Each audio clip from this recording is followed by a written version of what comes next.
الطاهرين المعصومين المظلومين ولعنة الله على أعدائهم أجمعين من يومنا هذا إلى قيام يوم الدين. أما بعد فقد قال الله تبارك وتعالى في القرآن الحكيم: بسم الله الرحمن الرحيم. ولا تحسبن الذين قتلوا في سبيل الله أمواتا بل أحياء عند ربهم يرزقون. صلوات محمد وعلى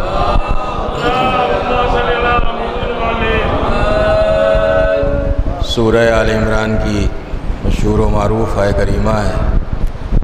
اس میں پروردگار عالم ان لوگوں کی زندگی کا اعلان کر رہا ہے جو اس کی راہ میں قتل کیے گئے. گمان بھی نہ کرنا، سوچنا بھی نہیں کہ جو لوگ اللہ کی راہ میں قتل کیے گئے وہ مر گئے. بل احیاء، بلکہ وہ زندہ ہیں.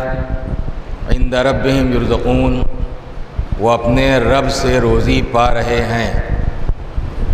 دو آیتیں ہیں قرآن مجید میں جن آیتوں میں پروردگار عالم نے ان لوگوں کی زندگی کا اعلان کیا ہے جو اس کی راہ میں قتل ہو جانے والے ہیں. سورہ آل عمران سے پہلے سورہ بقرہ ہے. سورہ بقرہ کی جو آیت ہے اس میں زبان پر پابندی لگائی گئی. ولا تقولوا لمن يقتل فی سبیل اللہ اموات، مت کہو اس شخص کو مردہ جو اللہ کی راہ میں قتل کیا گیا ہے. بل احیاء، بلکہ وہ زندہ ہے. لیکن اس کے بعد پروردگار ہم جیسے بے معرفت لوگوں کے ذہنوں میں پیدا ہونے والے سوال کا جواب دے رہا ہے. ہم بھی نہیں سمجھتے اس زندگی کو، اس حیات کو ہمارے جیسے سمجھ نہیں سکتے. ظاہری طور پر ہم دیکھتے ہیں کہ ایک بے حس و حرکت لاشا پڑا ہوا ہے، کہیں سے کہیں تک زندگی کے آثار نہیں ہیں. یہ ٹھیک ہے اللہ کی راہ میں قتل ہوا ہے، لیکن ہے کہاں؟ زندگی ہے کہاں؟ آثار حیات تو کہیں سے کہیں تک دکھائی نہیں دیتے.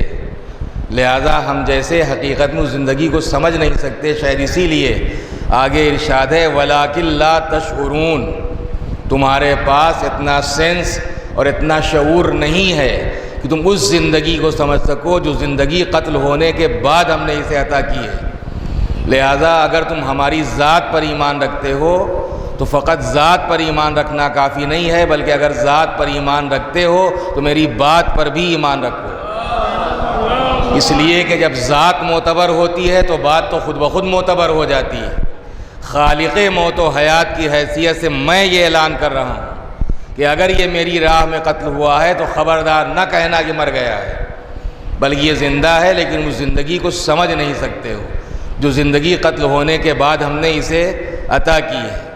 یہاں زبان پر پابندی لگائی گئی، اور اسی کے بعد سورہ آل عمران میں گمان پر، سوچ پر پابندی لگا دی گئی کہ زبان سے کہنا تو بڑی بات ہے، تمہارے وہم و خیال و گمان میں بھی یہ بات نہ آنے پائے کہ جو لوگ اللہ کی راہ میں قتل کیے گئے وہ مر گئے، بلکہ وہ زندہ ہے. عند ربہم یرزقون، وہ اپنے رب سے روزی پا رہے ہیں. یعنی ان کی حیات بھی مسلسل ہے اور اللہ کی طرف سے ملنے والی روزی و رزق بھی لگاتار ہے. نہ ان کی زندگی ختم ہونے والی ہے اور نہ یہ رزق تمام ہونے والا ہے. صلوات بھیج دیں محمد و آل محمد.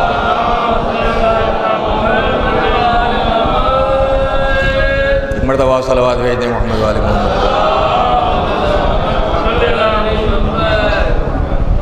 لیکن ہر قتل ہو جانے والے کی زندگی کا اعلان پروردگار عالم نے نہیں کیا ہے، بلکہ ایک شرط ہے: قتل ہوا ہو اور اللہ کی راہ میں قتل ہوا ہو. فی سبیل اللہ، اللہ کی راہ میں قتل ہوا ہو. اب اللہ کی راہ کو وہی پہچان پائے گا جو پہلے اللہ کو پہچانتا ہو. جو اللہ ہی کو نہیں پہچانتا وہ اللہ کی راہ کو کیا پہچانے گا؟ لیکن معرفت خدا تو بات کی بات ہے. معرفت خدا تو اسی وقت حاصل ہوگی کہ جب انسان کو یقین ہو کہ اللہ ہے، تب معرفت کی منزل آتی ہے کہ وہ کیسا ہے. لیکن پہلے یہ تو ثابت ہو کہ اللہ ہے. یہ کیسے ثابت ہو کہ اللہ ہے؟ معرفت تو بعد کی بات ہے، پہلے یہ ثابت ہو جائے کہ اللہ ہے، اس کے بعد اس کی معرفت ضروری ہے۔ اس کے ثبوت کے لیے کہ پروردگار عالم موجود ہے، اس کا وجود ہے، اس کائنات کا کوئی خالق اور مالک ہے، یہ معلوم کیسے ہو؟ ظاہر ہے کہ وہ جسم و جسمانیات سے ظاہری طور پر مبرہ اور پاکیزہ ہے، ہمارے سامنے وہ ہے نہیں کہ ہم اسے دیکھ کر پہچان لیں یا جان لیں، تو پھر کیسے جانا جائے؟ بہت ساری ایسی چیزیں ہیں جن کے بارے میں ہم اثر کو دیکھتے ہیں، مؤثر کا پتہ لگا لیتے ہیں۔ اگر اٹھتا ہوا دھواں کہیں پر ہمیں نظر آ رہا ہے، اگرچہ آگ ہمیں دکھائی نہیں دے رہی ہے مگر وہ اٹھتا ہوا دھواں بتاتا ہے کہ آگ موجود ہے، تو اثر کو دیکھ کر مؤثر کا پتہ انسان لگا لیتا ہے۔ اسی طریقے سے ہم تھرمامیٹر کے ذریعے بخار دیکھتے ہیں، تو تھرمامیٹر میں وہ بخار نہیں اترتا بلکہ ہم پارے کے اتار چڑھاؤ کو دیکھتے ہیں، اثر کو دیکھتے ہیں، مؤثر کے ہونے یا نہ ہونے کا اندازہ لگاتے ہیں۔ تو اس کا مطلب ہے کہ جب ہم اثر کو دیکھ کے مؤثر کا اندازہ لگاتے ہیں تو یہ کائنات بھی ایک اثر ہے، اس کائنات کا کوئی پیدا کرنے والا ہے یا نہیں۔ اس کے لیے ایک آسان طریقہ یہ ہے کہ اگر ذہن میں یہ آتا ہے کہ نہیں یہ کائنات خود بخود پیدا ہو گئی ہے، اس دنیا کا کوئی خالق نہیں ہے، اس دنیا کا کوئی مالک نہیں ہے، تو سب سے پہلے تو اس کائنات کی خلقت کے سلسلے میں کوئی ایک نظریہ آپ کو اپنانا پڑے گا۔ یا تو آپ یہ تسلیم کر لیں کہ یہ ساری کائنات حادثاتی طور پر، ایکسیڈنٹل طور پر عالم وجود میں آئی ہے، یہ حادثاتی طور پر عالم وجود میں آ گئی ہے، یہ حادثہ ہے اس کی خلقت، اس کی پیدائش، اور یہ آپ یہ یقین کریں کہ یہ منصوبہ ہے۔ ان دو باتوں میں سے کسی ایک کو آپ کو قبول کرنا ہوگا کہ اس کائنات کی خلقت، یہ کائنات منصوبہ ہے یا حادثہ ہے۔ اگر یہ حادثہ ہے تو ہم نے تو آج تک نہیں دیکھا کہ حادثے میں کبھی کمال پایا جاتا ہو، حادثے میں حسن پایا جاتا ہو، حادثے میں ترتیب پائی جاتی ہو، حادثے میں ایک نظم و ضبط پایا جاتا ہو۔ حادثے میں کہیں نظم و ضبط نہیں پایا جاتا، حادثے میں ترتیب نہیں ہوتی۔ ایک مثال دے دوں اپنے بچوں کے لیے کہ شاید بات واضح ہو سکے۔ اگر آپ کو کوئی پینٹنگ دیوار پہ بنانا ہے، کوئی تصویر بنانا ہے، آپ نے کلر یا پینٹ لیا ہے، برش بھی لیا ہے، یہ جو آپ تصویر بنا رہے ہیں یہ حادثہ ہے یا منصوبہ؟ جو تصویر آپ بنا رہے ہیں، جو پینٹنگ آپ تیار کر رہے ہیں، یہ حادثہ نہیں ہے، یہ منصوبہ ہے۔ اور جب آپ کا منصوبہ ہے تو آپ اپنا پورا کمال صرف کر رہے ہیں، اپنی ساری توانائی صرف کر رہے ہیں، جتنی بھی آپ میں جو آپ کی حیثیت ہے اس کے مطابق اپنا علم، اپنا تجربہ سب صرف کر رہے ہیں، تو یہ حادثہ نہیں ہے، یہ ہے منصوبہ۔ لیکن جس وقت آپ برش میں رنگ یا کلر لیتے ہیں اور وہ بنا رہے تھے، اسی وقت کچھ قطرے زمین پر گر گئے، جب آپ نے وہ تصویر مکمل کر لی تو ان قطروں کے ذریعے بھی آپ نے اسی برش سے ایک تصویر بنا دی۔ وہ تصویر جو دیوار پر بنی ہوئی ہے وہ ہے منصوبہ، یہ تصویر جو بنی ہے یہ ہے حادثہ۔ ظاہر ہے کہ اس تصویر میں جو حسن پایا جائے گا قیامت تک اس تصویر میں حسن پایا ہی نہیں جاتا، اس لیے کہ حادثہ کبھی حسین ہوا ہی نہیں کرتا ہے۔ منصوبے میں حسن پایا جاتا ہے، کبھی حادثے میں حسن نہیں پایا جاتا۔ اب اس کائنات کی خلقت پر ہم غور کریں، اس کائنات کی ترتیب، اس کائنات کا نظم و ضبط، اس کائنات کا انتظام خود کسی منتظم حقیقی کا پتہ دیتا ہے۔ اس پوری کائنات کی خلقت میں جو ہمیں ایک نظم و ضبط، ایک ڈسپلن نظر آ رہی ہے، یہاں ہر چیز ایک دوسرے سے مربوط ہے، ہر چیز ایک دوسرے سے جڑی ہوئی ہے، ہر چیز ایک دوسرے کے گویا ہیلپ کرنے والی، مدد کرنے والی ہے۔ تو ظاہر ہے اس کائنات کا نظم و ضبط ہی بتاتا ہے کہ پسِ پردہ کائنات کوئی منتظم حقیقی موجود ہے، اور جو منتظم ہے وہ اس کائنات کا خالق بھی ہے، وہ اس کائنات کا مالک بھی ہے۔ صلوات بھیج دیں محمد و آل محمد۔ مرتبہ صلوات بھیج دیں محمد و آل محمد۔ اور جب یہ معلوم ہو گیا کہ یہ کائنات حادثاتی طور پر عالم وجود میں نہیں آئی ہے بلکہ خاص منصوبے کے تحت عالم وجود میں آئی ہے، اور وہ منصوبہ کسی عام آدمی کا نہیں ہے، وہ خالق کائنات کا منصوبہ ہے، تو اس کائنات کی خلقت میں پروردگار عالم نے اپنے تمام تر علم کو صرف کیا ہے، اپنے تمام تر کمالات کو صرف کیا ہے۔ تب یہ کائنات عالم وجود میں آئی ہے. اور ظاہر ہے اس پوری کائنات میں ایک ذرہ بے مقدار سے لے کر آفتاب عالمتاب تلک، زمین سے آسمان تک، فرش سے عرش تک کوئی ایسی چیز نہیں ہے کہ جس میں آپ کو حسن نظر نہ آئے، ایک نظم و ضبط نظر نہ آئے. خود انسان خود اپنی اگر خلقت پر غور کرے، اپنے جسم پر غور کرے، جو چیز جہاں پر ہے اس سے بہتر کوئی جگہ نہیں ہو سکتی. سر کا جو مقام ہے اسی جگہ پر ہونا چاہیے. سر میں آنکھیں، اس سے بہتر کون سی جگہ ہو سکتی ہے؟ یہ کانوں کی جگہ ان سے بہتر کون سی ہو سکتی ہے؟ دہن کی اس سے بہتر کون سی جگہ ہو سکتی ہے؟ یعنی ہر چیز میں ایک نظم ضبط، ایک حسن، ایک کمال پایا جاتا ہے. یہ حسن کمال یہ خود صاحب کمال کا پتہ بھی دیتا ہے اور ایک صاحب علم کا بھی پتہ دیتا ہے. صلوات بھیج دیں محمد و آل محمد.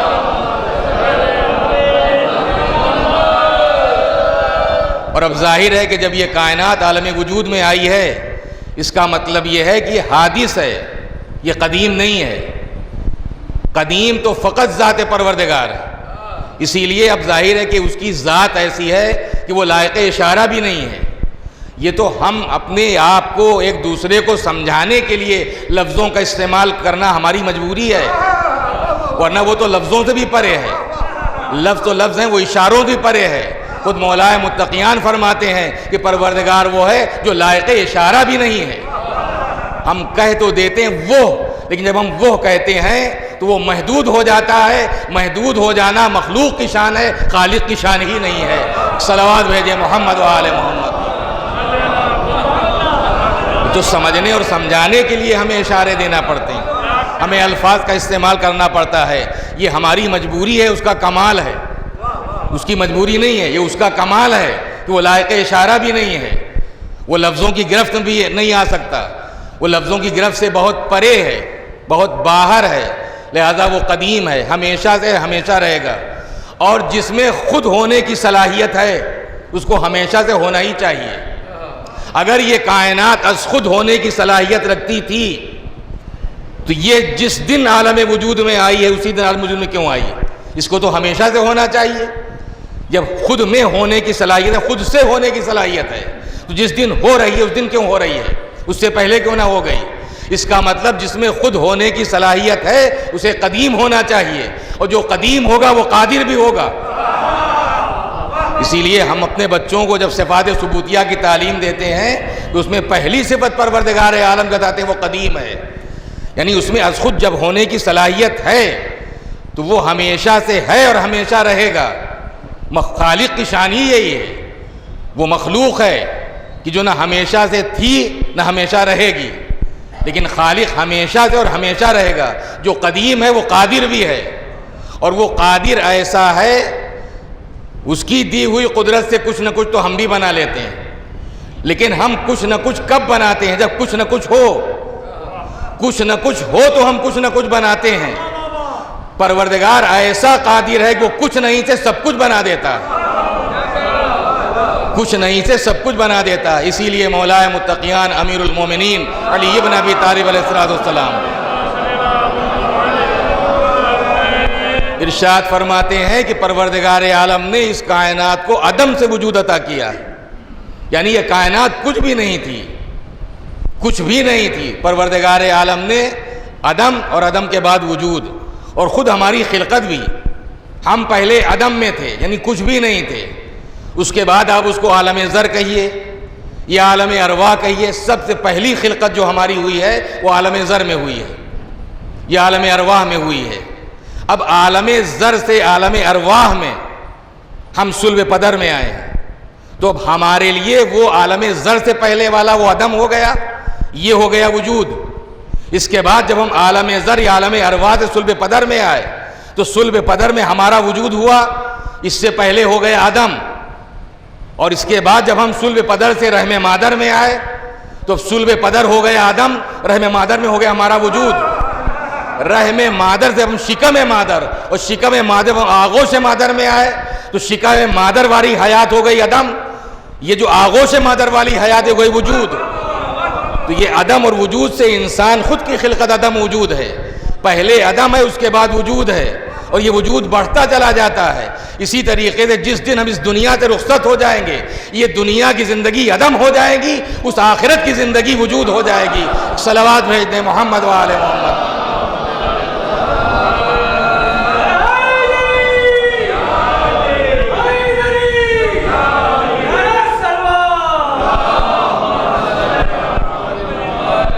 تو کچھ نہ کچھ تو ہم بھی بنا لیتے ہیں اس کی دی ہوئی قدرت سے، اس کی دی ہوئی صلاحیت سے، لیکن ہم کچھ ہو تو کچھ بنائیں۔ پروردگار ایسا ہے جو کچھ نہیں سے سب کچھ بنا دیتا ہے۔ اور اب یہ کچھ نہیں سے عدم کیا ہے، وجود کیا ہے، شاید میں نے کبھی کوئی مثال بھی دی ہو، یاد نہیں رہتا ہے، لیکن علماء نے جو مثال دی ہے، اور واقعی وہ مثال سمجھنے کی ایک راہ فراہم کرتی ہے، وہ 100% فٹ بیٹھتی نہیں ہے، کوئی بھی مثال ہو، سمجھنے کا ایک راستہ دکھاتی ہے، ایک راہ دکھاتی ہے۔ عدم کیا ہے، وجود کیا ہے، کوئی بڑی گنتی لیں یا آپ کوئی چھوٹی گنتی لیں، ہر گنتی اپنے سے پہلے والی گنتی سے مل کر بنتی ہے۔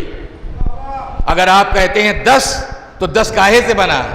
10 بنا ہے 9 سے۔ اگر 9 ہوتا، اگر 9 کا وجود نہ ہو تو کیا 10 کا وجود ہو سکتا ہے؟ ہو ہی نہیں سکتا۔ یعنی 10 کا وجود ہے ہی 9 کی بنا پر۔ جب 9 میں 1 جوڑیں گے تو 10 بنے گا۔ 9 کا وجود ہوگا 8 کی وجہ سے، جب 8 میں 1 جوڑیں گے۔ 8 کا وجود ہوگا 7 کی وجہ سے، جب 7 میں 1 جوڑیں گے۔ 7 کا وجود ہوگا 6 کی وجہ سے، جب 6 میں 1 جوڑیں گے۔ 6 کا وجود ہوگا 5 کی وجہ سے، جب 5 میں 1 جوڑیں گے۔ 5 کا وجود ہوگا 4 کی وجہ سے، جب 4 میں 1 جوڑیں گے۔ 4 کا وجود ہوگا 3 کی وجہ سے، جب 3 میں 1 جوڑیں گے۔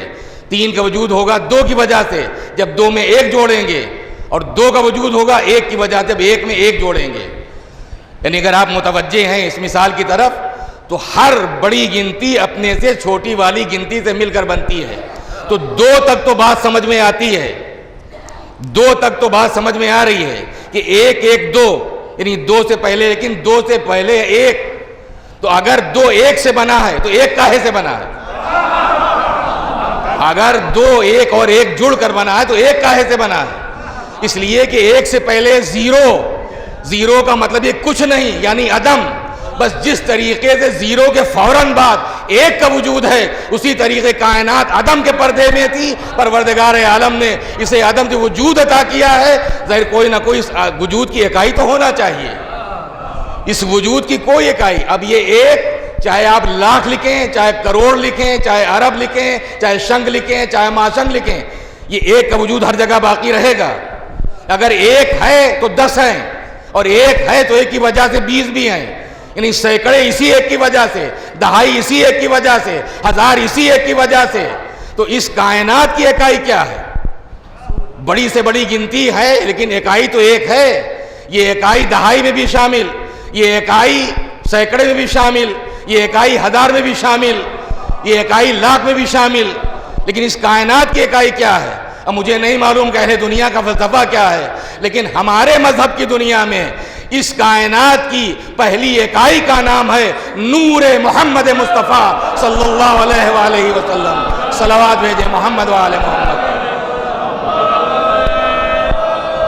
اسی لیے خود پیغمبر اکرم کا ارشاد ہے، اول ما خلق اللہ نوری، اللہ نے سب سے پہلے میرے نور کو خلق کیا ہے، میرے نور کو خلق کیا ہے۔ تو ظاہر ہے کہ نور محمد اس کائنات کی اکائی ہے، اور شاید یہی وجہ ہے کہ ارشاد پروردگار ہوا لولا کا لما خلقت الافلاک، میرے پیغمبر اگر آپ نہ ہوتے تو کچھ نہ ہوتا، یعنی اگر آپ اکائی کی صورت میں نہ ہوتے تو یہ کائنات ہی نہ ہوتی۔ ایک صلوات بھیجیں محمد و آل محمد۔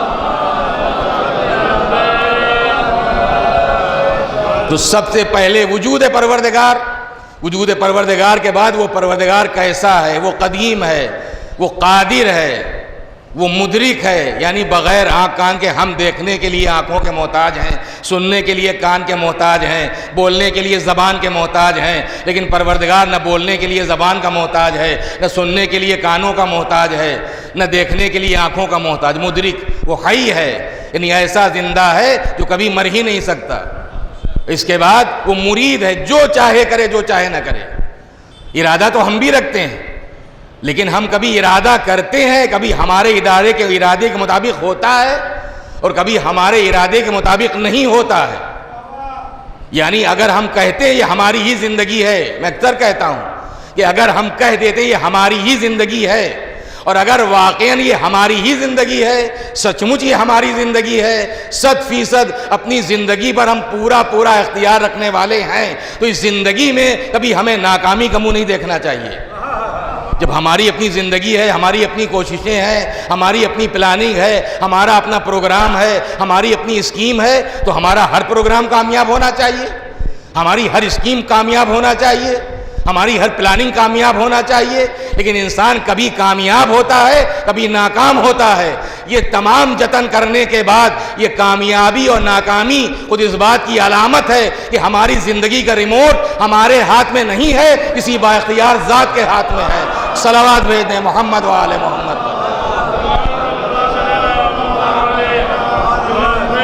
ایک مرتبہ اور صلوات بھیجیں محمد و آل محمد۔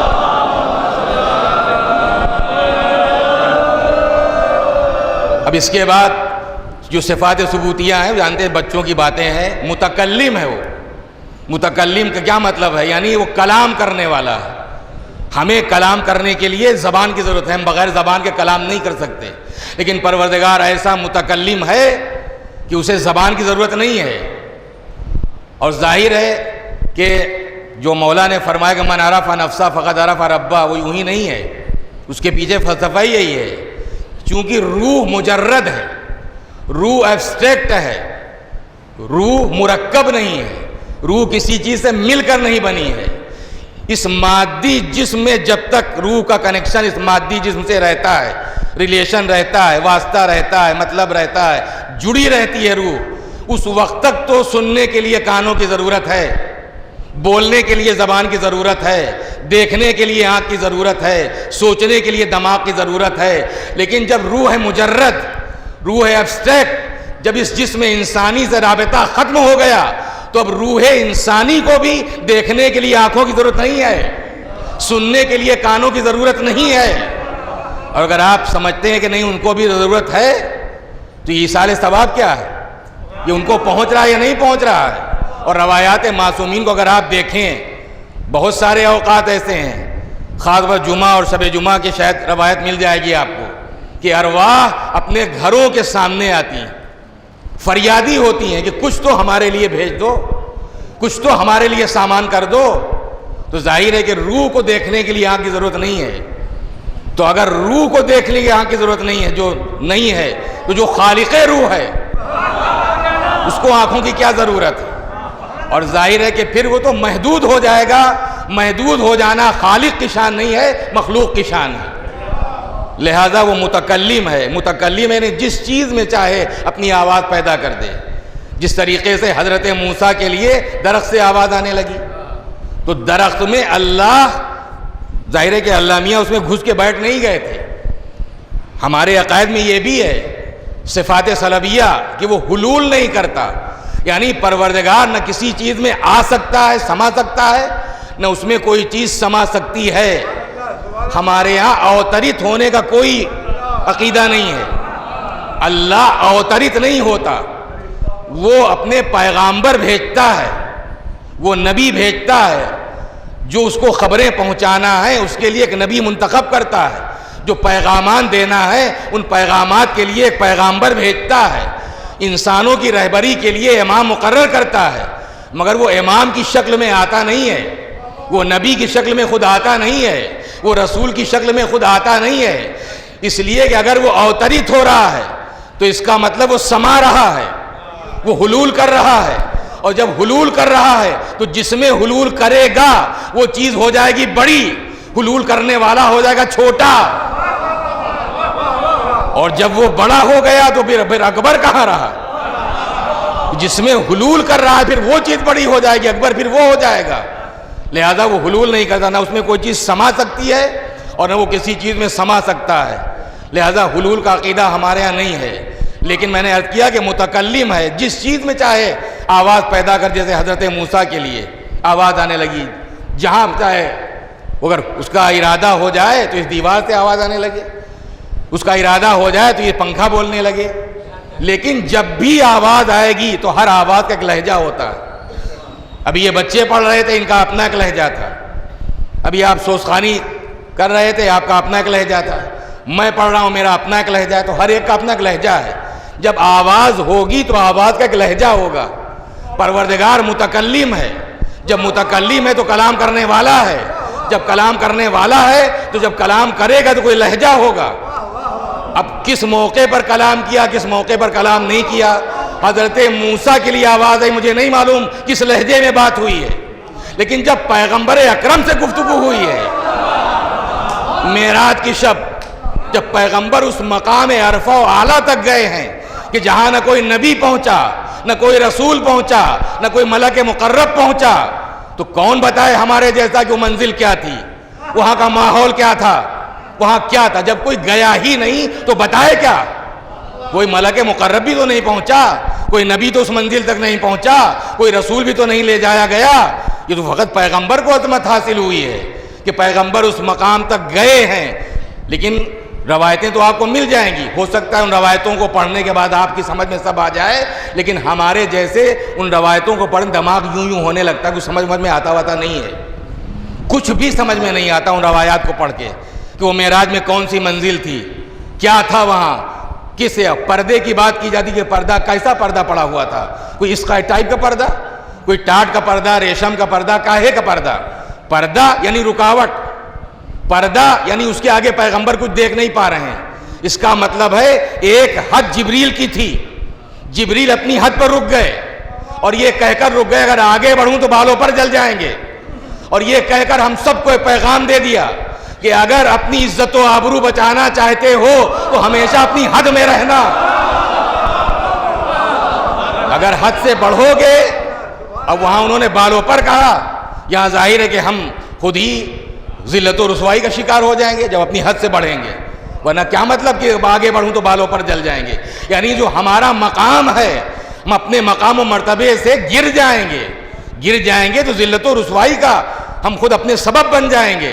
لہذا وہ ایک مقام ہے. اور ایک مقام پیغمبر کا بھی ہے کہ پیغمبر بھی وہاں پر جا کر رک گئے کہ اب پیغمبر کے آگے بھی وہ پیغمبر کی آخری حد ہے، پیغمبر اس سے آگے نہیں جا سکتے.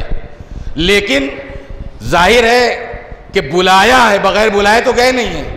اگر بلایا نہ ہوتا تو اہتمام کیوں کرتا، بلایا نہ ہوتا تو انتظام کیوں کرتا، بلایا نہ ہوتا تو خادم کیوں بھیجتا، بلایا نہ ہوتا تو سواری کیوں آتی. یہ سواری کا آنا، یہ خادم کا آنا، یہ یہاں ٹھہریے، یہاں یہ دیکھیے، وہاں دیکھیے، کوئی بیکار اور ابس کام تو پروردگار کرتا نہیں ہے. اس نے خود کام نے بلایا ہے لنُرِیَہُ مِنْ آیاتِنَا، تاکہ ہم اپنی اسے نشانیاں دکھلائیں. ایک نشانی کے لیے نہیں، نشانیاں دکھلانے کے لیے پروردگار عالم اپنے حبیب کو اس منزل تک لے گیا کہ جس کمال کی منزل تک نہ کوئی نبی پہنچا، نہ کوئی رسول پہنچا، نہ کوئی ملک مقرب پہنچا. لیکن میں نے عرض کیا گفتگو تو کی ہے پروردگار عالم نے اپنے حبیب خاص سے. اب پیغمبر تو تنہا ہیں، پیغمبر تنہا خود بھی نہیں دیکھ پا رہے پیغمبر کے آگے کیا ہے. لیکن جس وقت آواز آئی ہے تو ایک جانا پہچانا لہجہ تھا، ایک جانا پہچانا لہجہ. اور آپ یاد رکھیں، میں اپنے بچوں کے بزرگ حضرات تو مجھ سے بہتر جانتے ہیں کہ صاحب معراج فقط اور فقط اور فقط پیغمبر اکرم ہے. بس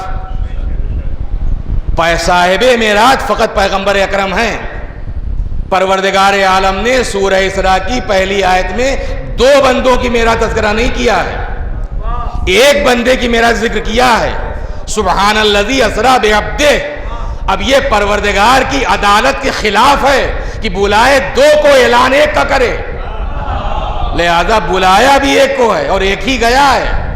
لیکن میں نے عرض کیا کہ بہت یہ واقعی منزل ہے، توحید کو بھی بچانا ہے، اپنے عقیدہ توحید کو بھی بچانا ہے اور امامت کا عرفان بھی حاصل کرنا ہے کہ ان کا مرتبہ اور ان کا وقار، ان کی اہمیت، ان کی عظمت، ان کی حیثیت پیش پروردگار کیا ہے. جب آواز آئی تو پیغمبر نے پوچھ لیا کہ پروردگار کون بول رہا ہے، تو بول رہا ہے یا میرا بھائی علی بول رہا ہے. میں نے کہا آواز ہوگی تو لہجہ ہوگا، زبان کی ضرورت نہیں ہے اسے، لیکن لہجہ تو ہوگا.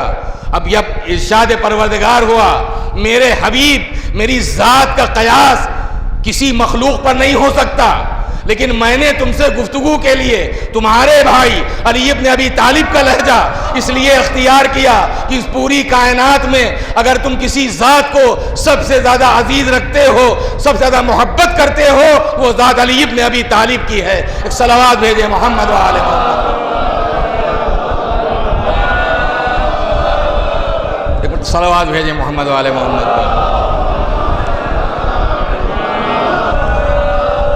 تو پروردگار عالم کا وجود اور اس کے وجود کے بعد اس کے صفات، اور آپ جانتے ہیں کہ ہم الگ ہیں، ہمارا وجود الگ ہے، ہماری صفت الگ ہے۔ ہم جاہل پیدا ہوتے ہیں، بعد میں پڑھتے لکھتے عالم ہوتے ہیں۔ ہم کمزور پیدا ہوتے ہیں، بعد میں توانائی حاصل ہوتی ہے۔ تو ہم پہلے کچھ ہوتے ہیں، بعد میں کچھ ہوتے ہیں، لیکن پروردگار عالم اسی لیے کہا جاتا ہے کہ صفات عین ذات ہیں، اس کی کوئی صفت اس کی ذات سے الگ نہیں ہے۔ وہ جب سے ہے اس وقت سے عالم ہے، جب سے ہے اس وقت سے قادر ہے، جب سے ہے اس وقت سے مدرک ہے، جب سے ہے اس وقت سے وہ مرید ہے، جب سے ہے اس وقت سے متکلم ہے، جب سے ہے اس وقت سے وہ صادق ہے۔ اس کی کوئی صفت اس کی ذات سے الگ نہیں ہے، اس کے صفات عین ذات ہیں۔ اور اس کے بعد اب چونکہ اس کی معرفت، یہ تو معلوم ہو گیا کہ اس کائنات کا خالق اور مالک ہے، اس کی ذات اس کی صفات سے الگ نہیں ہے، اس کے صفات اس کی ذات سے الگ نہیں ہے، لیکن اس کی معرفت کس قدر ضروری ہے کہ مولا متقیان ہی کا ارشاد گرامی ہے، اول الدین معرفت ہو، دین میں سب سے پہلی اور بنیادی چیز ہے اس پروردگار کی معرفت۔ معرفت کبھی جہالت کے نتیجے میں نہیں آتی ہے، معرفت ہمیشہ علم کے نتیجے میں آتی ہے۔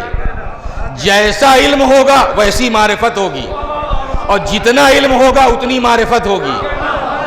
جیسا علم ویسی معرفت، جتنا علم ویسی معرفت، یعنی ہر صاحب معرفت کا صاحب علم ہونا ضروری ہے۔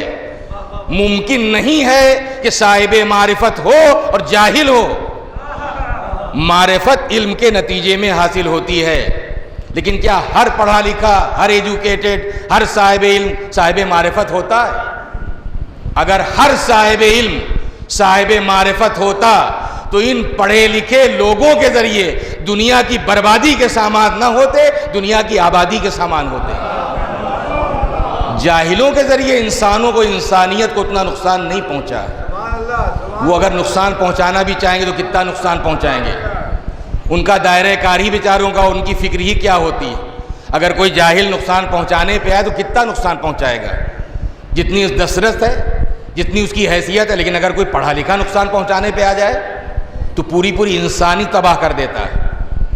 لہذا ایک جاہل کا دائرہ کار الگ ہوتا ہے اور ایک پڑھے لکھے کا دائرہ کار الگ ہوتا ہے۔ اگر ہر پڑھا لکھا اگر صاحب معرفت ہے تو ان پڑھے لکھے ایجوکیٹڈ لوگوں کے ذریعے، جو دنیا کے انٹلیکچوئلز کہلاتے ہیں، جو ذہین ترین لوگ، سمجھدار لوگ، ہوشیار لوگ، ایسے سمجھدار، ایسے ہوشیار، اتنے انٹلیکچوئلز کہ اگر ایک فارمولہ اور ایک تھیوری دے دیتے ہیں تو ہمارے جیسے زندگی لگا دیتے ہیں اس ایک تھیوری اور ایک فارمولے کو سمجھنے کے لیے، اور سمجھ نہیں پاتے۔ یہ اتنے سمجھدار لوگ ہیں، یہ اتنے ہوشیار لوگ ہیں، یہ اتنے پڑھے لکھے لوگ ہیں، لیکن ظاہر بھی اتنے زیرک ہیں، اتنے ہوشیار، اتنے سمجھدار، اتنے پڑھے لکھے، تو ان پڑھے لکھے لوگوں کے ذریعے دنیا کی بربادی کے سامان کیوں ہو رہے ہیں؟ دنیا کی آبادی کے سامان کیوں نہیں ہوتے؟ یہ اٹامک جنگوں کی بنیادیں رکھنے والے جاہل ہیں، یہ میزائل بنانے والے جاہل ہیں، یہ ہائیڈروجن بم بنانے والے جاہل ہیں، یہ ایٹم بم بنانے والے جاہل ہیں۔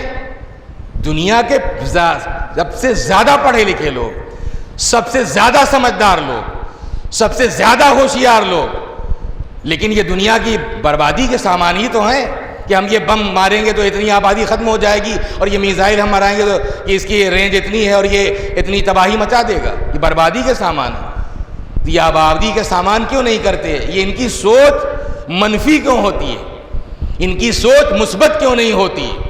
اس کی وجہ صرف ایک یہ ہے کہ علم تو ہے مگر قلب میں طہارت نہیں ہے، ذہن میں طہارت نہیں ہے، فکر میں طہارت نہیں ہے، یعنی تزکیہ نفس نہیں ہے۔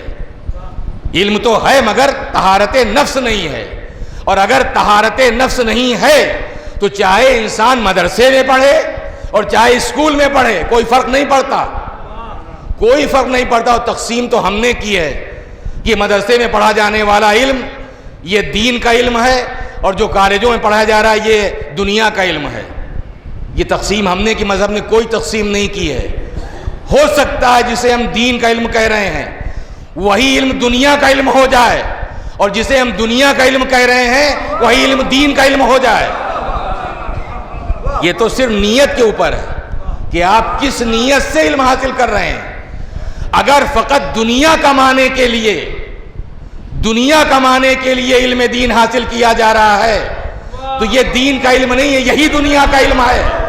اور اگر رضائے پروردگار کے لیے کالج میں پڑھا جا رہا ہے, یونیورسٹیز میں پڑھا جا رہا ہے کہ ہم اپنے مخلوق خدا کی خدمت کریں گے, اس خدمت کے ذریعے اپنے مالک کی رضا حاصل کریں گے, تو ہر اٹھتا ہوا قدم اللہ کی راہ میں ہے, ہر اٹھتا ہوا قدم اللہ کی راہ میں ہے. تزکیہ نفس کے ساتھ, تزکیہ نفس, اسی لیے تزکیہ نفس ضروری ہے کہ چاہے دین کا علم ہو اور چاہے دنیا کا علم ہو. اور جسے ہم دنیا کا علم کہتے ہیں کبھی کبھی اس علم کا حاصل کرنا واجب ہو جاتا ہے. جب واجب دین اس علم کو حاصل کرنا واجب کہہ رہا ہے تو اس کا مطلب یہ ہے کہ اس کا تعلق دنیا سے نہیں دین سے ہے. تبھی تو دین کہہ رہا ہے کہ علم حاصل کرو, تمہارے پاس حاصل کرنا واجب ہے.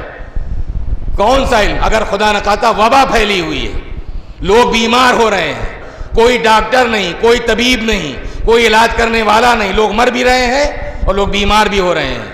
حکم شریعت کیا ہے؟ پوچھئے علماء اور مجتہدین سے کیا حکم شریعت ہے. واجب کفائی ہے کہ اس سماج سے کچھ لوگ آگے بڑھ کر میڈیکل کی تعلیم حاصل کریں تاکہ لوگوں کی جان بچائی جا سکے, لوگوں کا علاج کیا جا سکے. دو واجب ہیں, ایک ہے واجب عینی, ایک ہے واجب کفائی. واجب عینی وہ واجب ہے جو ہر ایک پر واجب ہے. آپ نے نماز پڑھ لی تو نماز ہمارے پاس ساقط نہیں ہو جائے گی, ہمیں اپنی نماز پڑھنا ہے, آپ کو اپنی نماز پڑھنا ہے. یہ ہے واجب عینی جو ہر ایک پر واجب ہے. ماہ مبارک رمضان کے روزے اگر آپ نے رکھ لیے ہیں تو ہمارے اوپر ساقط نہیں ہو جائیں گے, آپ کو بھی رکھنا ہے, مجھے بھی رکھنا ہے. استطاعت اگر ہے تو حد فقط آپ ہی پر واجب نہیں ہے, واجب کفائی نہیں, واجب عینی ہے. جتنے بھی واجبات ہیں, لیکن بہت سارے واجبات واجب کفائی ہیں. کسی مومن کا جنازہ بے غسل و کفن پڑا ہوا ہے, سب پر واجب ہے, لیکن اگر دو چار آدمی بڑھ کے اس کام کو انجام دیتے ہیں تو دوسروں پر سے وجوب ساقط ہو جاتا ہے. یہ ہے واجب کفائی. اگر کوئی ڈاکٹر اور طبیب نہیں ہے معاشرے میں, لوگ بیمار بھی ہو رہے ہیں, مر بھی رہے ہیں, تو سب پر واجب ہے. لیکن اگر کچھ لوگ آگے بڑھ کے میڈیکل کی تعلیم حاصل کر کے آتے ہیں, لوگوں کا علاج شروع کرتے ہیں, تو سب پر سے وجوب ساقط ہو جاتا ہے. تو عرض کرنے کا مقصد یہ ہے کہ اگر دین اس کو واجب کہہ رہا ہے, اس کا مطلب جسے ہم علم دنیا کہہ رہے تھے وہ علم دنیا نہیں ہے, یہ علم دین ہے. بات صرف نیت کی ہے, الاعمال بالنیات, کہ آپ جو کام کر رہے ہیں اس کے پیچھے آپ کی نیت کیا ہے. اور یہ پروردگار عالم کا ایک لطف بھی ہے, کرم بھی ہے کہ اس نے جزا عمل پہ نہیں رکھی ہے, نیت پہ رکھی ہے. اگر آپ غور کریں تو جزا عمل پہ نہیں ہے, جزا ہے نیت پہ. اگر 2 رکعت نہیں 2000 رکعت نماز میں آپ کو فقط دکھانے کے لیے پڑھ رہا ہوں, اس عمل کی کوئی جزا ہے پیش پروردگار؟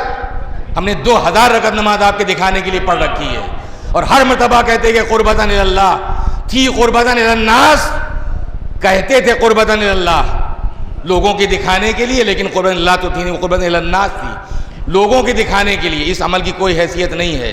لیکن 2 رکعت نماز اگر قربتاً اللہ واقعاً سچ مچ ہے تو بارگاہ الہی میں اس عمل کی جزا ہے. اس لیے کہ پروردگار نیت کے اوپر جزا دیتا ہے, عمل تو بات کی منزل ہے, عمل تو بات کی منزل ہے. اب یہ اگر نیت ہے, اور یہ بھی اس کا لطف ہے, اس کا کرم ہے کہ اگر نیت ہے اور انسان عمل نہیں کر سکا, حالات نے ساتھ نہیں دیا. مثال کے طور پر 40 کا موقع ہوتا ہے, کس چاہنے والے کا دل نہیں چاہتا وہ کربلا پہنچے. زیارت مظلوم کربلا کس مومن کا دل نہیں چاہے گا کہ ہم بھی مولا کی خدمت میں اس موقع پر ہوتے. اور نہ جانے کتنے بیچارے مومنین ہیں مفلوق الحال, للک ہے, تڑپ ہے, ایک تمنا ہے, ایک آرزو ہے, دل بے چین ہے, کروٹیں بدلتے ہیں. کاش جب بھی کسی کو سنتے ہیں کہ ہاں فلاں صاحب کربلا جا رہے ہیں, فلاں صاحب زیارت کو جا رہے ہیں, دل تو تڑپتا ہے, دل تو بے قرار ہوتا ہے کہ کاش ہمارے بھی حالات ایسے ہوتے, کاش ہمارے پاس بھی اسباب ہوتے تو ہم بھی جاتے. اگر اس للک اور تڑپ کے ساتھ یہ مرد مومن مر گیا, یہ للک اور تڑپ زیارت کے لیے ہوئے, اگر یہ مر گیا, بتائیے عدالت الہی کا تقاضا کیا ہے؟ عدالت الہی کا تقاضا کیا ہے؟ عدالت الہی کا تقاضا یہ ہے، اگر یہ کربلا نہیں گیا ہے مگر زائرین کربلا میں پروردگار اسے شمار کرے، اس لیے کہ اسباب اس کے ہاتھ میں تھے ہی نہیں، حالات اس کے ہاتھ میں نہیں تھے، لیکن نیت تھی، لہذا پروردگار نیت کے اوپر جزا دیتا ہے۔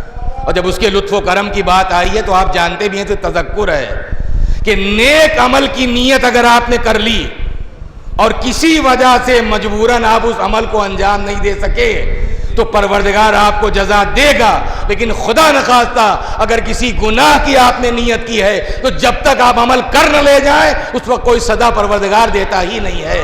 یہ بھی اس کا ایک لطف ہے، اپنے بندوں پر ایک کرم ہے۔ ایک صلوات بھیجیں محمد و آل محمد پر۔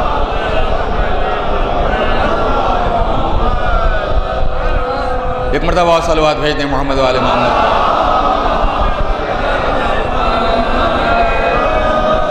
تو یہ پروردگار کی معرفت سب سے پہلے ضروری ہے، اس لیے کہ اللہ کی راہ کو وہی پہچانے گا جو پہلے اللہ کو پہچانتا ہو۔ اسی لیے مولا نے فرمایا کہ اول الدین معرفت، و دین میں سب سے پہلی چیز ہے اس پروردگار کی معرفت، اس کا پہچاننا۔ جاننا الگ ہے، پہچاننا الگ ہے۔ میں نے کہا کہ معرفت علم کے ذریعے ہی حاصل ہوتی ہے، علم کے نتیجے میں حاصل ہوتی ہے۔ جیسا علم ہوگا ویسی معرفت ہوگی۔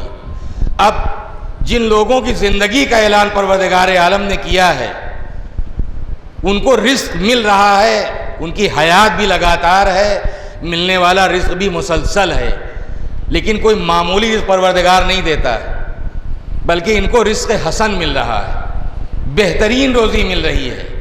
اور پروردگار عالم نے آج تک کسی کی روزی بند نہیں کی ہے، بند نہیں کی ہے۔ اگر کسی کو اس کی روزی نہیں پہنچ رہی ہے تو یا تو اس کی خود کاہلی سد راہ ہے اس رزق کو پہنچنے میں، اور یا پھر اس کے جیسے انسان نے اس کا رزق مار رکھا ہے، غصب کر لیا ہے۔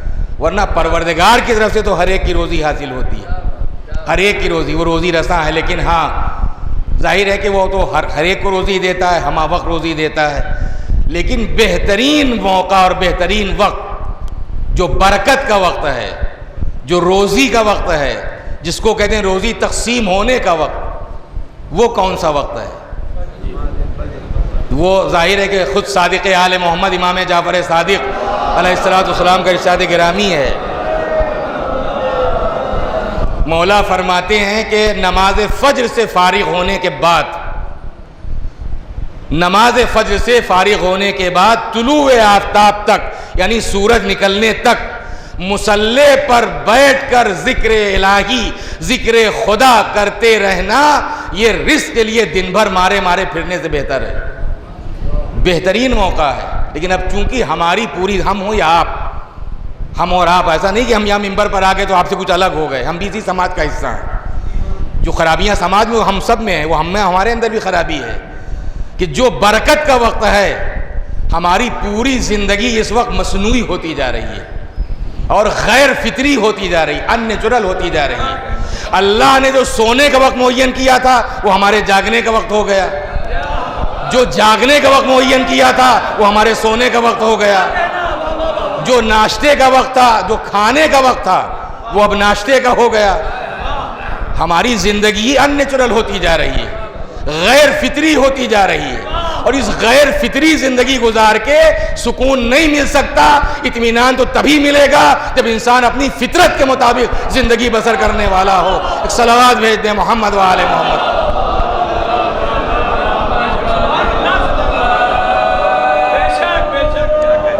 یہ معاف کیجیے گا، ہم سب کا وہی حال ہے۔ میں نے کہا کہ میں کوئی الگ نہیں ہوں، میں آج بھی اپنے گھر میں بات کر رہا تھا کہ آخر وجہ کیا ہے۔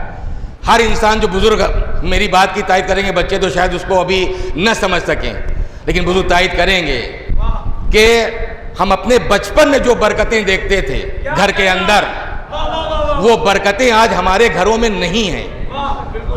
نہیں، اس کی وجہ کیا ہے؟ یہ برکتیں کیوں ہیں؟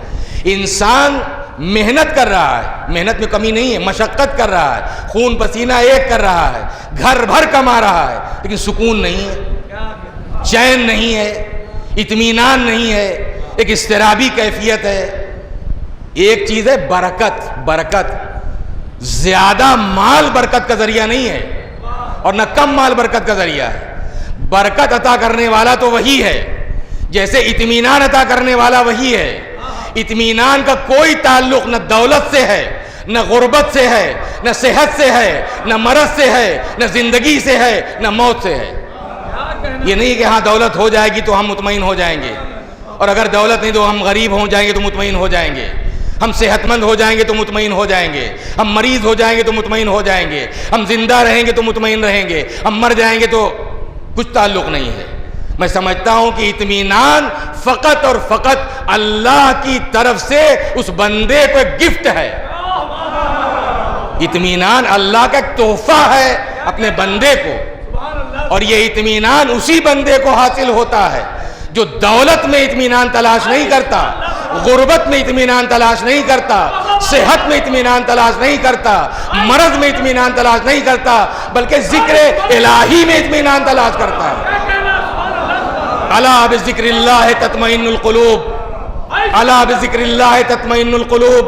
آگاہ ہو جاؤ، اگر اطمینان قلب چاہتے ہو، دل کا اطمینان چاہتے ہو، سکون چاہتے ہو، اطمینان چاہتے ہو، تو جتنا ذکر الہی میں تمہاری زندگی صرف ہوتی جائے گی اتنا اطمینان حاصل ہوتا چلا جائے گا۔ صلوات بھیجیں محمد و آل محمد۔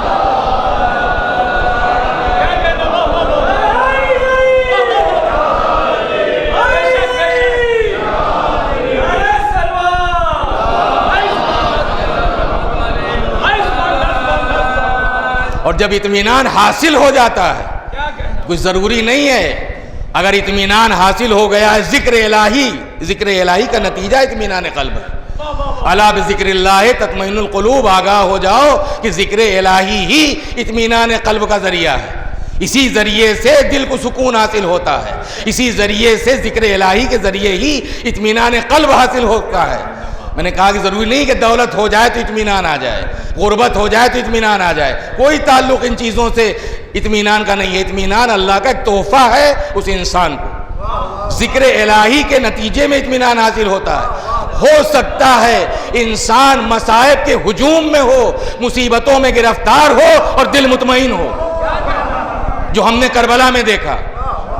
کیا کربلا سے بڑھ کر مصیبتیں ہو سکتی ہیں؟ کیا کربلا سے بڑھ کر آفتیں ہو سکتی ہیں؟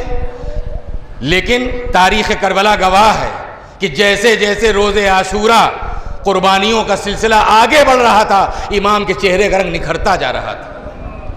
یہ نکھار کیوں آ رہا تھا چہرے پر؟ یہ اسی لیے اطمینان، ذکر الہی۔ ذکر الہی سے مراد ہے کہ انسان مسجد میں 24 گھنٹے بیٹھا سبحان اللہ کرتا رہے۔ ذکر الہی کا نتیجہ ہی ذکر الہی، یعنی اپنی زندگی کے ہر موڑ پر اپنے مالک کو یاد رکھنا، مالک کے حکم کو یاد رکھنا۔ اور اس پروردگار نے زندگی کے لیے کہیں کوئی بند نہیں باندھا ہے کہ آپ ترقی نہ کیجئے، آپ کچھ پڑھیے گا نہیں، آپ کہیں سروس نہ کیجئے گا، کچھ نہیں ہے۔ ایک پیغام سیدھا سیدھا ہے، کوئی ترقی کی جتنی راہیں ہیں مذہب نے کسی راہ میں کوئی رکاوٹ نہیں کھڑی کی ہے۔ آپ اچھا سے اچھا جاب کیجئے، اچھی سے اچھی سروس کیجئے، بہتر سے بہتر طریقے پر درجوں تک، ان اعلیٰ مرتبوں تک اپنے کو پہنچائیے، اپنی قوم کی خدمت کیجئے۔ اس سے بڑھ کر کیا ہو سکتا ہے؟ مذہب کوئی ترقی کی راہ میں رکاوٹ نہیں بنتا، لیکن بس اس کا ایک ہی پیغام ہے کہ کتنی ہی ترقی کر جاؤ، بس تمہاری زندگی گندگی میں بسر نہ ہو رہی ہو، بندگی میں بسر ہو رہی ہے۔ پیغام فقط خاص ہے کہ تمہاری زندگی گندگی میں بسر نہیں ہونی چاہیے، بندگی میں بسر ہوتی رہے، اور یہی بندگی میں بسر ہونا ہی تمہارے اطمینان قلب کا بہترین ذریعہ بنتا چلا جائے گا۔ ایک صلوات بھیجیں محمد و آل محمد۔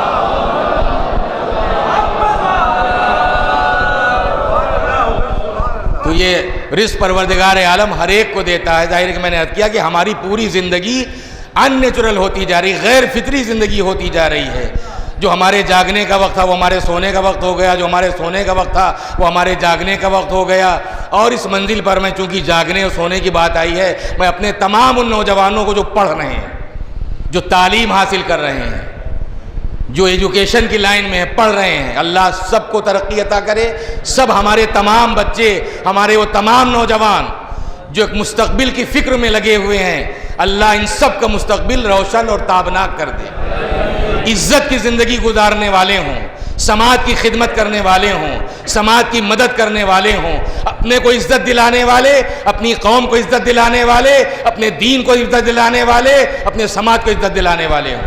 لیکن میں اتنا ضرورت کروں گا، دیکھیے 2 مہینے 8 دن پیغام ہے، اگر بات سمجھ میں آئی قبول کر ورنہ رد کر دیجئے گا، واپس کر دیجئے گا۔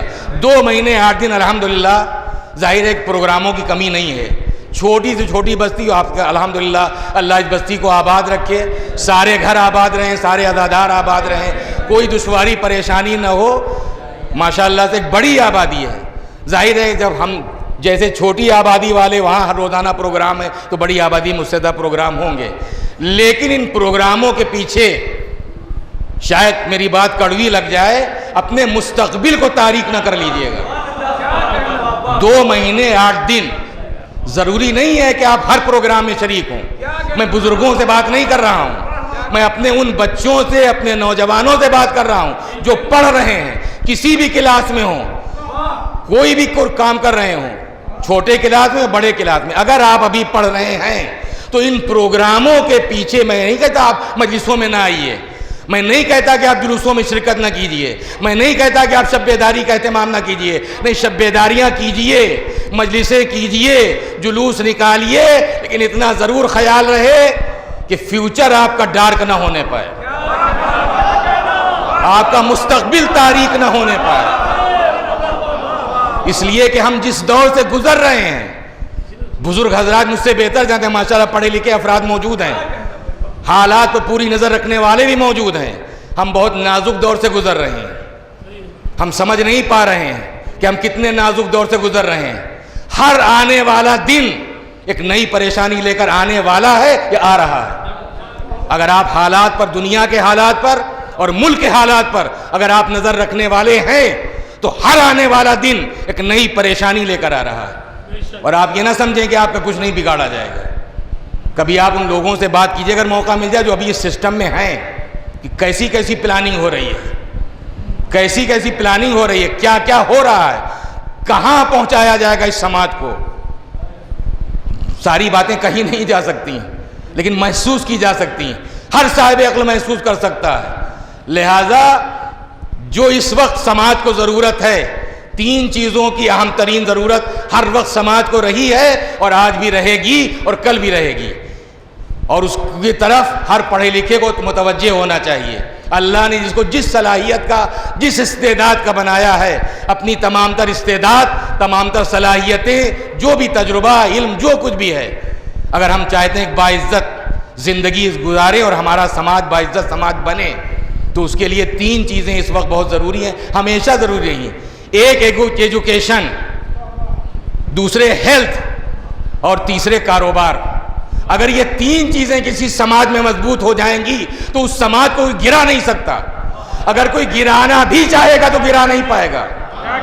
اگر آپ کے پاس ایجوکیشن ہے، اگر آپ کے پاس علم ہے، اور آپ جانتے ہیں کہ وہ 33% اور 40%، 45%، 50، 60 بھی کوئی حیثیت نہیں رکھتا، لہذا محنت کیجئے۔ ان پروگراموں کے پیچھے میں پھر عرض کروں گا اپنے ان تمام بچوں سے، نوجوانوں سے، میں یہ نہیں کہتا کہ آپ شب بیداریاں نہ کیجئے، میں نہیں کہتا کہ آپ جلوس نہ نکالیے، میں نہیں کہتا کہ آپ مجلسیں نہ کیجئے، اس سے زیادہ اللہ آپ کو توفیق دے، خوب کیجئے، نام حسین پر خوب کھلائیے، خوب لٹائیے، میں کون ہوں منع کرنے والا۔ لیکن یہ یاد رہے کہ اگر اس عزا کو آپ، روح عزا کو باقی رکھنا چاہتے ہیں تو اپنے مستقبل کو تابناک بنانا پڑے گا۔ ان امام باڑوں کی رونقوں کو اگر آپ چاہتے ہیں کہ رونقیں باقی رہیں، اگر چاہتے ہیں کہ جلوس کی رونقیں باقی رہیں، اور بات آ گئی ہے تو عرض کر دوں اپنے بچوں، نوجوانوں کے لیے، ہم فتنوں کے دور سے گزر رہے ہیں، ہر آنے والا دن ایک نیا فتنہ لے کر آ رہا ہے۔ مذہبی دنیا میں الگ فتنے برپا ہو رہے ہیں، اور دنیا میں تو فتنے ہی فتنے ہیں، لیکن ہماری مذہبی دنیا بھی فتنوں سے اس وقت الگ نہیں ہے۔ بہت ہوشیاری کی ضرورت ہے، آنکھ بند کر کے چلنے کی ضرورت نہیں ہے، آنکھ بند کر کے کسی کو قبول کرنے کی ضرورت نہیں ہے، آنکھ کھول کر چلیے، دیکھ بھال کر چلیے، حالات پر نظر رکھ کر چلیے، اسی میں بہتری ہے، اسی میں بہتری ہے۔ اور جو ہمارے جو حصے بکھرے ہوتے جا رہے ہیں، کبھی کبھی الجھن ہوتی ہے، گھٹن ہو جاتی ہے، آدمی کہاں چلا جائے، کس کے پاس جائے، کس سے بات کرے، یہ الگ نظریہ رکھتے، وہ الگ نظریہ رکھتے، کوئی کسی کو غالی کہہ دے رہا ہے، کوئی کسی کو مقصر کہہ دے رہا ہے، کوئی کسی کو دشمن اعضا کہہ دے رہا ہے۔ میں اپنے بچوں سے بات کر رہا ہوں، اپنے نوجوانوں سے، کوئی بھی شیعہ اگر وہ شیعہ اثنا عشری ہے تو وہ دشمن اعضا ہو ہی نہیں سکتا، اور اگر دشمن اعضا ہو ہی نہیں سکتا اس لیے کہ ہر دشمن اعضا قابل لعنت ہے، ہر دشمن اعضا قابل ملامت ہے۔ دشمن اعضا کا شیعوں کے صفوں میں کیا کام ہے؟ لیکن میں نہیں سمجھتا کہ کوئی شیعہ اثنا عشری ہو اور دشمن اعضا ہو۔ میں اپنی بات کو سمجھانے کے لیے، دیکھیے، ایک ہے عزا اور ایک ہے طریقہ عزا، غور کیجئے گا آپ، ایک ہے عزا، ایک ہے طریقہ عزا۔ عزا پر اختلاف نہ تھا، نہ ہے، نہ رہے گا، طریقہ عزا پہ اختلاف ہو سکتا ہے۔ ہو سکتا ہے آپ کو ایک طریقہ پسند ہو، ہم کو نہیں پسند ہے، ان کو ایک طریقہ پسند ہے، ان کو نہیں پسند ہے، تو طریقہ عزا پہ اختلاف ہو سکتا ہے، عزا پہ اختلاف نہیں، اور اگر وہ عزا کا مخالف نہیں ہے تو دشمن عزا کیسے ہو سکتا ہے؟ طریقہ عزا اور ہے، عزا اور ہے۔ طریقہ عزا تو آپ یہاں، آپ پورب میں، ہمارے یہاں پورب میں طریقے اور ہیں، آپ پچھم میں چلے جائیے وہاں طریقے اور ہیں، آپ ایران چلے جائیے ان کے طریقے اپنے ہیں، آپ عراق چلے جائیے ان کے اپنے طریقے ہیں، تو کوئی ضروری نہیں ہے کہ سب کے طریقے ایک ہوں۔ اور ظاہر ہے کہ یہ تمام طریقے ہمارے بزرگوں کے جو رائج کیے ہوئے ہیں اور ہمارے علماء نے ان کی تائید کی ہے، یعنی ان کو ان طریقوں کو اپنانے کی جو پرمیشن اور اجازت دی ہے، تو وہی طریقے ہیں جو اصل دین سے ٹکراتے ہوئے نہیں ہیں۔ کوئی طریقہ جو اصل دین سے ٹکرا جائے گا پھر ظاہر ہے کہ وہ طریقہ عزا تو نہیں ہو سکتی، اس کے ذریعے عزا نہیں ہو سکتی، تو لہٰذا اسی لیے، اور شاید میں نے کبھی بات کہی ہو، کیونکہ وقت تمام ہو رہا ہے، جو باتیں رہ گئی انشاءاللہ کل، کہ جتنا بھی ہمارا یہ عزائی اسٹرکچر ہے، یہ ہمارے جلوس، یہ ہمارے جلسے، یہ عزا خانے، عزا خانوں میں یہ تعزیے، یہ تابوت، یہ گہوارہ، یہ ذوالجناح، یہ علم مبارک، یہ ہمارا پورا عزائی اسٹرکچر ہے۔ اسی کے ذریعے ہم عزا کا اہتمام کرتے ہیں، اسی کے ذریعے ہم عزا کا انتظام کرتے ہیں۔ لیکن اس پورے ہمارے عزائی اسٹرکچر میں اگر سیرت معصوم کا حصہ ہے تو فقط دو چیزیں ہیں۔ پرمیشن ہے آپ کو، کوئی ممانعت نہیں ہے، شبیہ بنانا ہمارے یہاں فقہی اعتبار سے جائز ہے، وہ چاہے گہوارے کی شبیہ ہو، چاہے روضہ امام کی شبیہ ہو، چاہے ذوالجناح کی شبیہ ہو، چاہے علم مبارک کی شبیہ ہو، چاہے روضے کی شبیہ ہو، شبیہ کے بنانا ظاہر ہے کو جائز ہے، اس میں کوئی پریشانی نہیں ہے۔ لیکن جو میں عرض کرنا چاہتا ہوں کہ ہمارے پورے عزائی اسٹرکچر میں دو چیزیں سیرت معصوم کا حصہ رہی ہیں، اور معصومین نے انہی دونوں چیزوں پر زیادہ زور دیا ہے، اور انہی چیزوں کے ذریعے عزا کا تقدس ہے، انہی چیزوں کے ذریعے عزا کا تقدس ہے۔ ایک ہے ذکر، دوسرے گریہ، یہ دو چیزیں سیرت معصوم کا حصہ رہی ہیں۔ کوئی معصوم ایسا نہیں ہے، کربلا سے پہلے بھی ذکر کربلا ہوا اور گریہ بھی ہوا، اور کربلا کے بعد بھی کوئی معصوم ایسا نہیں ہے جس نے ذکر کربلا نہ کیا ہو اور گریہ نہ کیا ہو۔ گریے کی بہت زیادہ فرمائش، اس گریے کے پیچھے یقیناً کوئی فلسفہ ہے، ہم نہ سمجھ پائیں اپنی بے معرفتی کی بنیاد، وہ الگ بات ہے، لیکن یہ گریہ اس کا مطلب بیش قیمت ہے، یہ بے قیمت نہیں ہے۔ اگر اس کی کوئی حیثیت نہ ہوتی تو معصوم، ہر معصوم نے اپنے زمانے میں گریے کا اہتمام نہ کیا ہوتا، نہ خود روتے اور نہ رونے کا حکم دیتے، چاہے وہ امام زین العابدین ہوں، امام محمد باقر ہوں، امام جعفر صادق ہوں، امام موسیٰ کاظم ہوں، امام رضا، امام زمانہ تک ذکر بھی ہے اور گریہ بھی ہے۔ حتیٰ کہ امام رضا کے احوال میں آپ سنتے رہتے ہیں کہ ابن شبیب سے امام نے کیا فرمایا تھا کہ ابن شبیب، جب بھی تمہیں کسی بھی مصیبت پر رونا آئے تو میرے جد مظلوم حسین کی مصیبت کو یاد کر کے رونا۔ جب بھی تمہیں کسی بھی مصیبت پر رونا آئے تو میرے جد مظلوم حسین کی مصیبت کو یاد کر کے رونا۔ کیوں؟ اس لیے کہ میرے جد کو مثل گوسفند کے ذبح کر دیا گیا ہے، جیسے جانور ذبح کیے جاتے ہیں، اس طریقے سے میرے جد کو شہید کر دیا گیا۔ لہذا جب بھی تمہیں کسی بھی مصیبت پر رونا آئے تو میرے جد مظلوم حسین کی مصیبت کو یاد کر کے رونا۔ لیکن مولا نے جو فرمایا تو کیا امام حسین علیہ السلام، ارے جانوروں کی ذبح کرنے کے لیے جو شریعت نے قانون بنایا ہے، اس میں پہلا قانون تو یہی ہے کہ جانور کو جانور کے سامنے ذبح نہ کیا جائے۔ لیکن کیا کربلا میں ایسا ہوا؟ جو حضرات زیارت کر چکے ہیں وہ جانتے ہیں، جو نہیں گئے اللہ سب کو زیارت نصیب کرے۔ باب قبلہ سے روضہ امام حسین علیہ السلام میں جب آپ داخل ہوں گے تو پہلے بارآمدہی میں بائیں طرف آپ دیکھیں گے لکھا ہوا قتل گاہ، مذبح۔ مذبح کیا مطلب؟ یعنی یہاں ذبح کیا گیا۔ کسے ذبح کیا گیا؟ فرزند زہرا کو ذبح کیا گیا، فرزند رسول کو قتل کیا گیا، قتل گاہ ہے۔ اور اسی قتل گاہ کے سامنے اگر میرا حافظہ غلطی نہیں کر رہا ہے تو دروازہ ہے، دروازہ نمبر 9، باب زینبیہ اس کا نامی باب زینبیہ۔ اس باب زینبیہ جب آپ نکل جائیں گے تو سامنے تلہ زینبیہ ہے۔ اب آپ خود اس قتل گاہ سے اور اس تلہ زینبیہ کا فاصلہ خود دیکھ لیں۔ بہن کھڑی ہوئی دیکھ رہی تھی اور بھائی کے گلے پر خنجر چل رہا تھا، لیکن ہائے شہزادی کی بے بسی، ہائے ثانی زہرا کی بے کسی، کبھی داہنی طرف دیکھ رہی ہیں، کبھی بائیں طرف دیکھ رہی ہیں، کس سے پکاریں، کس سے فریاد کریں۔ ایک مرتبہ آواز دی ابن سعد، ارے میرا ماجایا،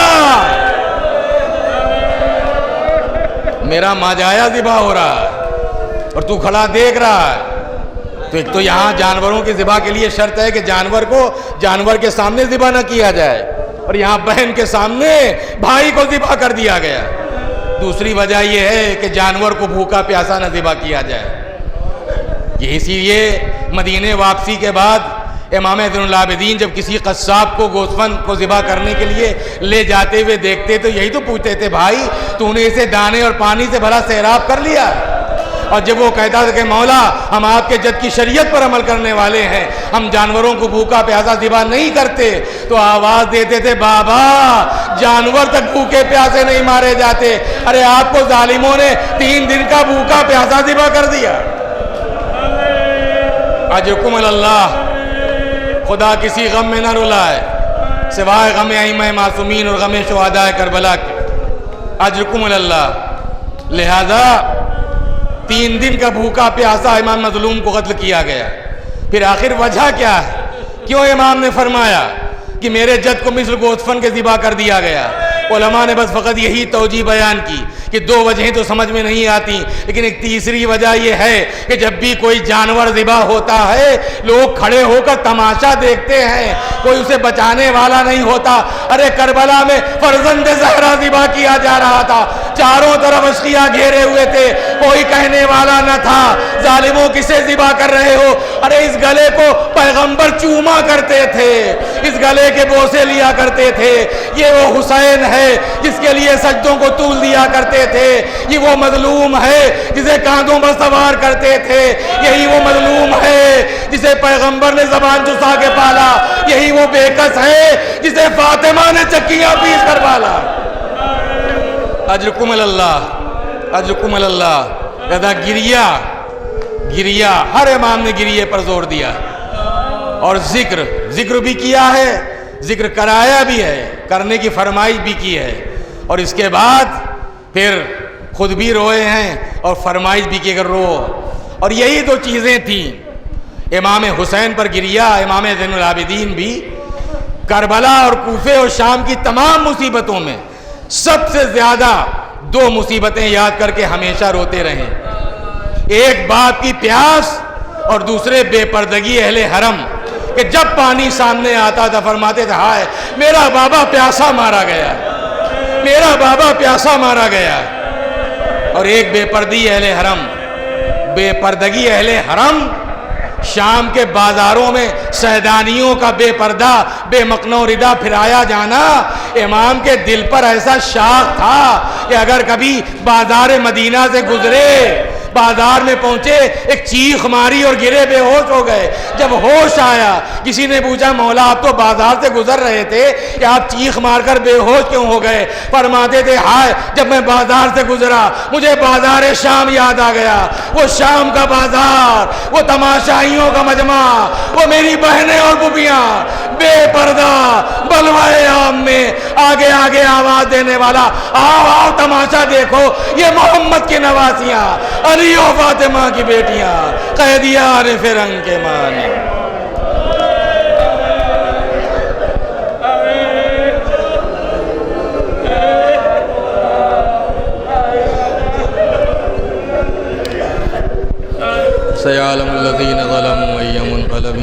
یکسبون انا للہ و انا الیہ راجعون رضا بقضائہ و تسلیما لامرہ ربنا تقبل منا انک انت السمیع العلیم الہی بحق الزہراء و ابیہا و بعلہا و بنیہا پالنے والے ذکر کو اپنی بارگاہ میں شرف قبولیت عطا فرما۔